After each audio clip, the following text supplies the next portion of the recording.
आम खतिर ते कुड़ी हफ्ता पीछे पंडू हेंदे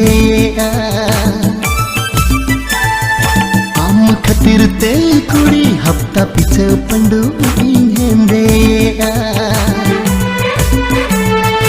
अमरन आशिक कमनी होड़रन दोबा अमरन आशिक कमनी होड़रन दोबा